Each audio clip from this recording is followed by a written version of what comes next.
Hi guys, welcome to the video. My name is Mandy. Today we're going to be talking about homeschooling co-ops. There was like 2 weeks ago I saw I think it was 2 weeks ago, I saw a video that was like, co-ops, should I join one? And I was like, oh, that's something I can talk about because I did a year teaching Marcus in kindergarten with no co-op and then a year of his first grade Abram's like preschool this year with a co-op, so I can kind of like give my insight and what I liked, what I didn't like, what I would ask you if we were like, you know, sitting at the playground and talking about our kids and talking about homeschool and you say, oh, should I join a co-op? I would probably ask you a few questions about yourself. One of the things that is so fun about homeschooling that I think would be kind of a con for a co-op is the freedom you get. You know, like you're not stuck here. You want to just take off the entire month of December and never do anything school related, or January, you can do that homeschooling. But when you're at a co-op at least once a week and you're committed to that, you have to be there. There's obviously people missed all the time this year and people get sick and they go on vacations. Like Andres and I, you know, when we went to Mexico, I was like, peace out. I won't be here the first week of February. But I do think that you have to be committed to something and show up, you know, the majority of the time. And so if you don't want to do that and you want to be a homeschooler that has no obligations to anybody throughout the school year, then maybe co-ops aren't for you. I would also ask you like what kind of style you want. There's national organizations like Classical Conversations that I don't know a whole lot about. So you would maybe need to like look into those if you are wanting a lot of structure and maybe you just want to pay the tuition and pay a tutor to do that one day a week. I know at our co-op, it's like every parent has to do at least 2 classes. Like, you know, there's 4 classes that I go to because I have to leave at a certain time in the afternoon, but I think there's maybe 5 or 6 total throughout the day for the elementary age kids. I know high school like starts earlier than us and they go definitely later than Marcus and I. So I would just consider like if you want to be volunteering your day and you want to teach, then find a co-op that can allow you to teach. And if you don't and you just want to pay the tuition fee and the money, then something like Classical Conversations is probably a pretty good deal for you. Another thing that I think is a con, and you've got to be aware of it because it's you, is the comparison trap. And I know that with me, at least at the beginning of the year, I'm not a huge like history person and I don't have a lot of creativity, but I was in a history class because I told him like, I'll be wherever you need me. I don't really know what I'm doing. So I got with a like seasoned teacher. She ended up having a baby. And so that kind of like threw I'll just write on her coattails through the year. So halfway through the year, I was teaching a history class and I didn't know what I was doing. There was another mom that was teaching like, a few older kids than me. And I was watching like what those kids were doing in the class and they would like walk out with these huge projects and they were doing all this cool stuff. And I'm like, I can't do that. I don't think through it like that. I'm not that person. And so I caught myself doing that. And by the end of the year, I was like, no, I actually bring something to the table. And I enjoyed what I was doing as far as teaching, especially when my co-teacher wasn't there. Like, I liked the class. I liked the kids I had. And even though we weren't doing some amazing, elaborate project, they were still having a good time. And I noticed myself doing it. And when I did, I like immediately corrected it. The other thing is not only you're comparing yourself to other homeschool moms and maybe, oh, she's got more kids than me and she's like super organized and she's been doing this for so many years. She knows more than me. Like, you're the best teacher for your children because God gave them to you. So there should be no comparison. And you're a volunteer in this classroom. So like, if I don't have the cool project, then sorry. But the other thing, not only comparing yourself to other moms, but comparing your child to other children. When you send your kid to kindergarten or first grade, you might have a 9-week checkup with the teacher and the teacher's going, okay, now in the class, this is where your kid falls with these tests, right? But you're not actually watching your child try to write something and then the kid next to him writing all the letters perfectly. So watching your child and comparing them side by side with other kids their age is like, it is a huge discouragement sometimes, and you just have to be aware of that, especially if you're going to be in there in the co-op with them. Like, you've got to know that you can't compare yourself to others and you can't compare your kid. That's why we're homeschooling, is because we're taking this like at my kid's pace, and I think that just has to be in the front of your mind. So one of the benefits that I mentioned, I'm not a history person. Marcus, Abram, and I would have never done any history. Kindergarten, first grade, probably even second grade, we probably would still not be doing any history.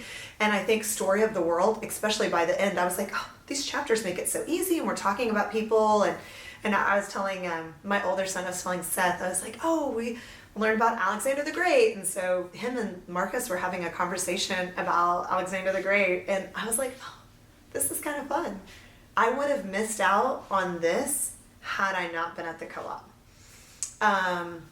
As far as the phonics and handwriting classes that Abram was in, I know that consistency of those teachers just helped Abram so much. And now that he's going to be going into kindergarten, I'm like, I think he is doing so well. And so I think the classes like handwriting and phonics taught by somebody else, having somebody else kind of do some of those drills with him, so it's not like me forcing him, was awesome. Having kids to play with, like packing their lunch, was such an exciting thing. In fact, the two reasons Marcus wanted to go to school in fall 2020, which he wasn't going to be doing this anyways, but he was like, I want to ride the school bus, I want to pack my lunch like Seth and Lucas. And I was like, all right, no one's riding a school bus right now. So that wasn't a big problem. But this year that they got to pack their lunch and then have lunch with their friends and play on the playground and do a recess time was like such a huge pro in my like list of pros and cons. It was like, they loved that, like loved it. Also, I got to sit with other moms. Getting to talk to some moms that they might have high schoolers. Like, I have a 16-year-old. I have a 14-year-old, or Lucas will be 14 on Friday. But having older kids, but homeschooling older kids, makes them seem like they have so much wisdom that I just want to, like, draw close to them. I'm like, pull up a chair. I'm like, so when you got to 6th grade, how did you do this? And, you know, even though I have older kids, it was still good for me to be around moms that had homeschooled for all these years. So it was just nice to be able to learn. And if I had a question, going up to somebody and saying, hey, so, you know, Marcus is doing this in reading. Is, like, should I have him tested for this? And these moms were like, oh, don't worry about it. My son was 8 when he was reading, like, well. Oh, okay. So having some little like encouragement from these moms that say, oh no, I've homeschooled 5 kids and they all, like, we're talking one read at 4, one was reading well at 9, like they had all these different age ranges. And I was like, okay, this is where I'm supposed to be. One of the things about our co-op that I don't know a lot of them have, but like there was a few hours where I didn't have a class to teach. And so it was like, I would teach history for the first session, the second session, and the third session. I didn't have a class. And there was a mom that led a mom's Bible study. And I remember the first 6 weeks was just like going over a chapter in Psalms and just talking about like the prayer and the praise to God. And I was like, oh, this, like, that breathed life into my soul. Like, that was so precious. And throughout the year, she got to do like 6 weeks here, 6 weeks here, 6 weeks here. And she was just a wonderful person. So I know that I loved that. I don't know that all co-ops have that. And, you know, maybe if you're interested in one, you could start that. So ours is a Christian-based co-op, and I just loved those aspects of it. The other thing we joined this year that we didn't last year was a Wild and Free group. So Wild and Free isn't really a co-op, it's more of a meetup nature group. We meet every other Friday, and there's like one Friday we'll do a playground meetup where they kind of play and like explore in the park and then end up at the playground to play. And then the other time in the month where they meet, it is like a nature hike. And it might be 1 mile, 2 miles, something very simple that all the moms can do, even with the little ones. But that has been wonderful. We actually got to go camping with that group. And so I would suggest that anybody be a part of like some sort of nature group, wild and free group meetup where you get to meet and play and be off electronics, and there's not a whole lot of structure and let's sit down and do the work kind of thing. I will definitely be doing that group again next year. So my 2 co-op experiences, my meetup wild and free group and my actual structured co-op group, have been both great experiences, and I will definitely do both of them next year. I think it was hard for me some season or some parts of the year this year, some months, because my Tuesdays would be co-op all day, Boy Scouts at night. The next day I would do Bible study with BSF and then church that night. So I felt like all day on Tuesday I was going, all day on Wednesday I was going, and by Thursday I was like, let's just stay home and do nothing. So my experience, I think, I'm not going to do a Bible study outside my home on Wednesdays.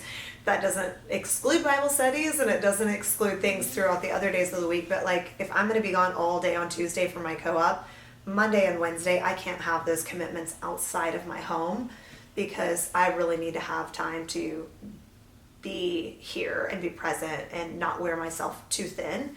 But I hope that like makes sense. And I like, I don't know, I like answering questions like this. When I saw that video, when I was like, oh, somebody else is answering, like, should I join a co-op? Is it worth it?